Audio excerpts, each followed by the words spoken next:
Alhamdulillahirabbil alamin.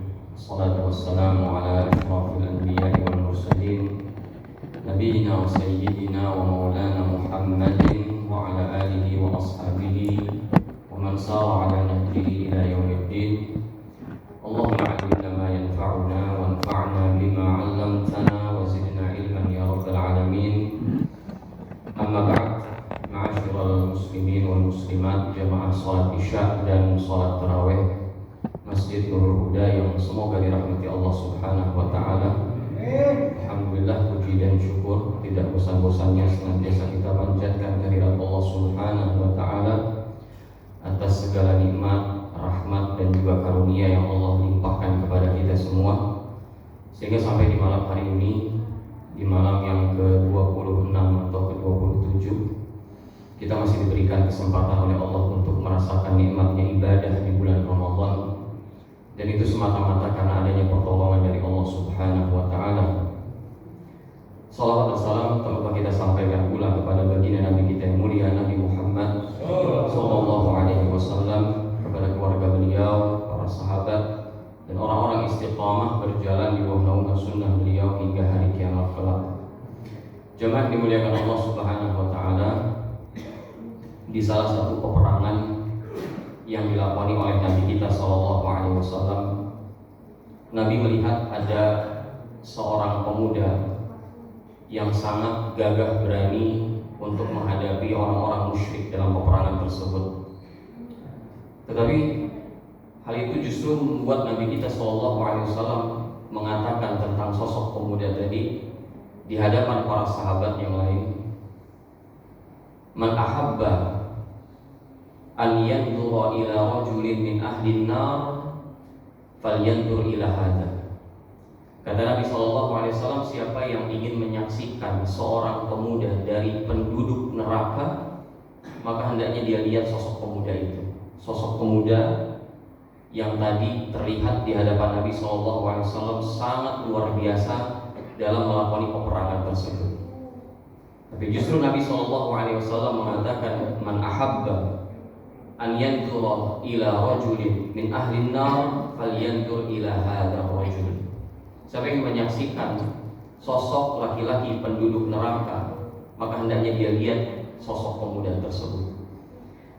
Nah, pada akhirnya hal ini membuat sebagian sahabat antusias dan penasaran, kenapa sosok yang laki-laki yang tadi subhanallah di dalam peperangan sangat luar biasa keikutsertaannya, tidak ada seorang pun musyrik kecuali tebas, ya. Lalu kemudian Nabi sampaikan dia termasuk penduduk neraka. Maka ketika laki-laki ini terkena banyak tebasan pedang dan kondisinya sedang sekarat, lelaki ini diikuti oleh salah seorang sahabat. Lalu kemudian tidak lama sahabat yang mengikuti laki-laki tersebut melihat laki-laki ini meletakkan ujung pedangnya di atas dadanya, lalu dia tusukkan pedangnya ke dalam dadanya tersebut sehingga tembus dan wafat. Lalu kemudian Nabi SAW bersabda, "Inna rajula la ya'mala 'amala ahli jannah wa huwa min ahli nar." Sungguh ada seseorang yang selama hidupnya dia melakukan amalan-amalan penduduk surga, tapi sebenarnya dia adalah penduduk neraka. Wa inna rajula la ya'mal bi'amali ahli an-nar wa huwa min ahli jannah. Dan sebaliknya, ada orang yang secara looks, secara tampilan zahir, dia seolah-olah seorang dari penduduk neraka, tetapi padahal dia adalah sosok ahli surga. Lalu Nabi sallallahu alaihi wasallam menyampaikan, "Wa innamal a'malu bil khawatim." Dan sesungguhnya amalan hanya bergantung kepada penutupnya. Jamaah yang Allah muliakan, kisah laki-laki heroik tadi yang divonis sebagai ahli neraka oleh Nabi SAW mengajarkan kepada kita bahwa amal yang kita kerjakan itu bukan hanya tentang hal-hal yang sifatnya zahir. Ini bukan hanya tentang kita hadir di setiap malam-malam Ramadan untuk melaksanakan sholat tarawih berjamaah. Ini bukan hanya tentang bagaimana kita mengeluarkan sedekah untuk memberikan makan kepada orang-orang yang berbuka puasa atau yang akan makan sahur. Ini tentang bagaimana niat kita jemaah ketika kita beramal. Karena banyak orang-orang ternyata secara zahirnya amalannya terlihat seperti amalan penduduk surga, tetapi karena niatnya bermasalah, maka kemudian Allah Subhanahu wa taala menjatuhkan vonis kepada hamba tersebut, dia termasuk ahli neraka. Dan begitu pula sebaliknya.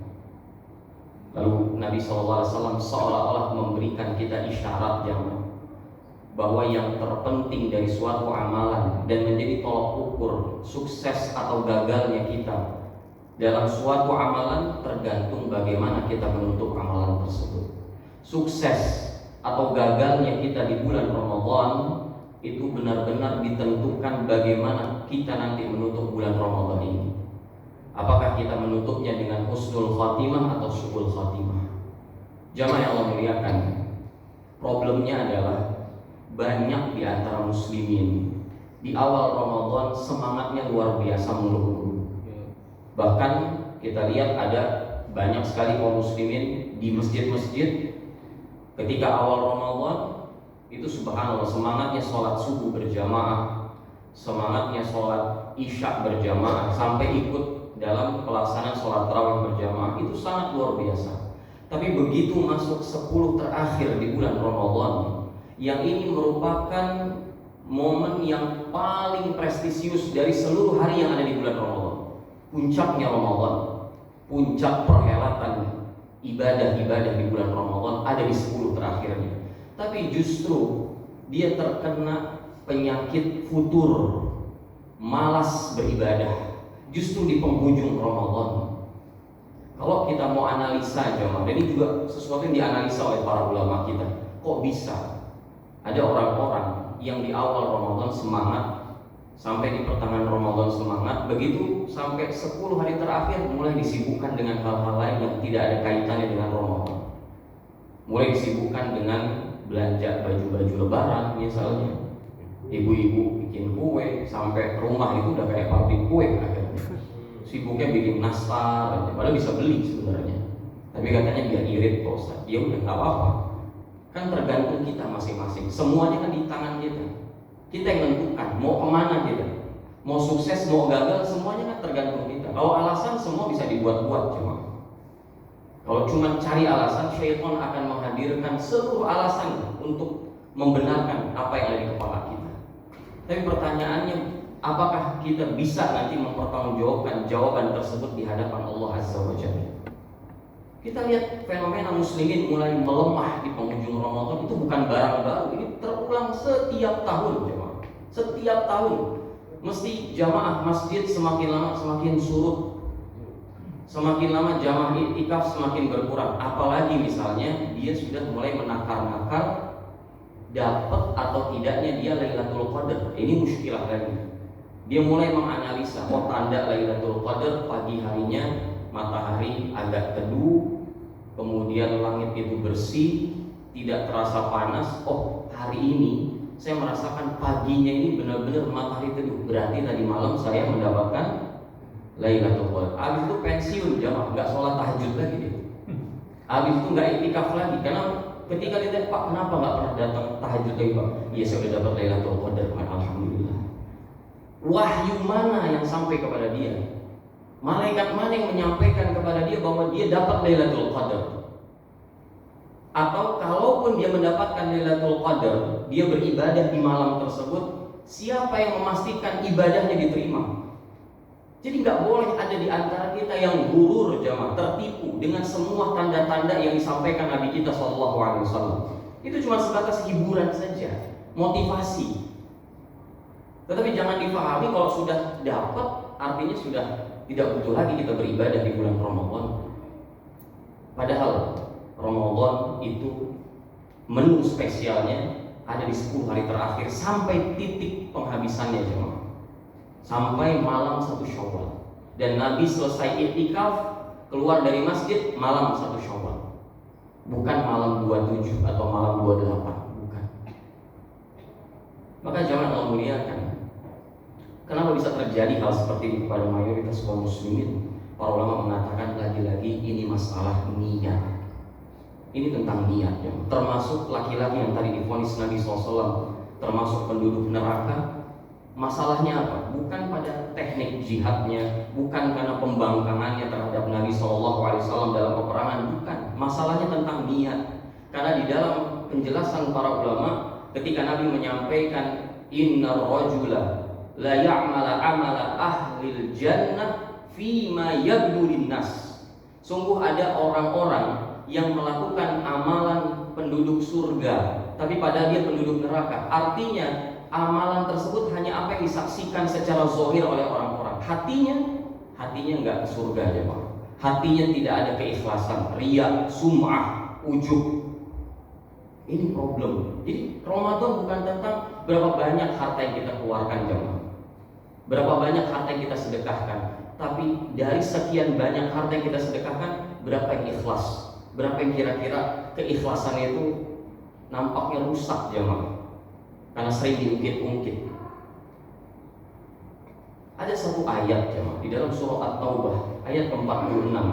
Sebenarnya bukan berbicara tentang konteks Ramadan memang, tapi ayat ini seperti sindiran buat kita, orang-orang yang hidup di bulan Ramadan tahun ini jemaah, yang ibadahnya mulai melemah di 10 hari terakhir.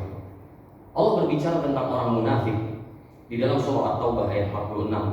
Ketika Allah berfirman, "Walau aradul khuruja la a'addu lahu 'uddatan."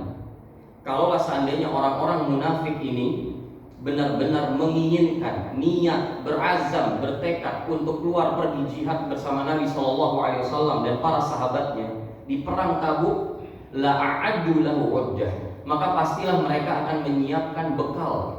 Orang yang mau safar pasti akan menyiapkan bekal kalau dia jujur ingin safar, apalagi safarnya safar jihad. Tapi ternyata nggak kelihatan mereka persiapan. Dan alasannya ternyata kata Allah Azza wa Jalla dalam lanjutan ayat tersebut, walakin karihallahu bi'atsahum. Akan tetapi Allah memang tidak suka mereka ikut berangkat bersama Nabi dan para sahabat. Emang Allah nggak menginginkan kehadiran mereka, karena Allah tahu niat mereka cuma pencitraan. Kita tahu orang-orang munafik jamaah, jangankan bicara jihad, bicara sholat saja. Allah mengatakan dalam surah An-Nisa, yura'unan nas wa idza qamu ila sholati qamu kusala. Yura'unan nas, orang-orang munafik ini kalaupun sholat berjamaah, mereka berat bangkit dari tempat tidurnya, berat melangkahkan kakinya dari rumah ke masjid. Kalaupun sholat berjamaah, yura'unan nas, pencitraan, kata Allah Azza wa Jalla. Jadi jangankan kita bicara jihad untuk orang-orang munafik, sholat aja berat buat mereka. Maka Allah tahu mana yang niat, mana yang tidak niat jemaah. Kita sedang berinteraksi dengan zat yang alimul ghaibi wasyahadah, zat yang tahu betul tentang zahir kita dan batin kita. Sementara muamalah kita dengan sesama manusia itu hanya muamalah zahir, dan sampai hari kiamat pun nanti hisabnya bukan hisab amalan zahir jemaah. Allah berfirman, yauma tublas sarair. Hari kiamat itu hari di mana semua isi batin kita dibongkar sama Allah. Ketika kita melakukan amalan ini benar ikhlas atau tidak. Jadi bukan tentang berapa banyak sholat tarawih yang kita hadiri, bukan berapa rupiah yang kita sudah sedekahkan, bukan berapa kali kita ikut puasa Ramadan, tidak. Bukan cuma semata-mata itu. Karena nanti pada akhirnya hisab bukan hanya pada perkara yang sifatnya zahir, tapi lebih kepada amalan batin. Allah juga berfirman misalnya ya di dalam Al-Qur'an, wa hussila ma fis sudur. Hari kiamat itu hari pembongkaran jemaah. Dibongkar semua yang ada dalam hati kita. Diterima atau tidak diterima oleh Allah Azza wa Jalla amalan kita, khususnya di bulan Ramadan ini, tergantung bagaimana niat kita. Ketika Allah melihat niat kita benar-benar sungguh-sungguh ingin mendapatkan kemuliaan Lailatul Qadar, ketika Allah menyaksikan niat kita sungguh-sungguh ini ingin mendapatkan maghfirah dari Allah, ingin mendapatkan surga yang luasnya seluas langit dan bumi, ingin meraih predikat takwa, Allah yang bantu kita jemaah. Allah yang mudahkan kita. Allah akan berikan kita taufik saat orang berguguran di 10 hari terakhir di bulan Ramadan, Allah yang bantu kita. Allah yang memudahkan setiap langkah kaki kita untuk mengerjakan suatu amalan di bulan Ramadan ini. Tapi begitu Allah tahu ternyata kita nggak ada niat sama sekali untuk mendapatkan predikat takwa, Ramadan hanya dianggap sebagai ritual tahunan, tidak lebih dari itu. Datangnya Ramadan itu dianggap hanya sebatas ritual tahunannya umat Islam. Jadi kalau ditanya, Pak, tumben puasa, biasanya nggak pernah puasa. Iya, namanya juga kita kan udah biasa puasa Ramadan tiap tahun. Ini yang dikhawatirkan para ulama. Begitu Allah melihat niat kita cuma menganggap puasa Ramadan, tarawih di bulan Ramadan, infak di bulan Ramadan hanya sebatas ritual tahunan, Allah Subhanahu wa taala mengatakan di dalam surah At-Taubah ayat 46 tadi, walakin Allah karihan bi'athahum fathabbatahum. Allah lemahkan niat hamba tersebut. Allah lemahkan niat hamba tersebut. Jadi yang bikin gagal jemaah sebenarnya Allah Azza wa Jalla. Kenapa? Wa Allah bidzallamin lil 'abid. Allah enggak mungkin zalim sama hambanya karena Allah tahu mana yang niat, mana yang tidak niat. Maka di akhir Ramadan ini, di penghujung Ramadan, tidak ada amalan yang lebih pantas kita evaluasi di hari-hari ini melebihi evaluasi kita terhadap niat kita. Untuk apa kita datang malam hari ini? Untuk apa kita puasa esok hari? Untuk apa kita mengeluarkan infak kita? Ketika pengurus meminta kita untuk berdonasi, memberikan makanan sahur atau iftar buat para jamaah yang sedang berbuka atau sedang makan sahur misalnya. Itu yang paling pantas dievaluasi hari-hari ini. Dan jangan lupa minta pertolongan kepada Allah Azza wa Jalla. Kita bisa berada di titik ini jemaah bukan karena kesolehan kita, abadan, sama sekali. Bukan karena kehebatan kita, bukan karena ketakwaan kita, bukan karena ilmu kita. Ini pure adanya pertolongan dari Allah Subhanahu wa taala untuk kita semua. Sehingga saat orang mulai berguguran di penghujung Ramadan, Allah masih memberikan kita kemudahan untuk tetap istiqomah menjalankan agenda-agenda ibadah kita di bulan Ramadan. Mudah-mudahan Allah Subhanahu wa taala senantiasa memberikan taufiknya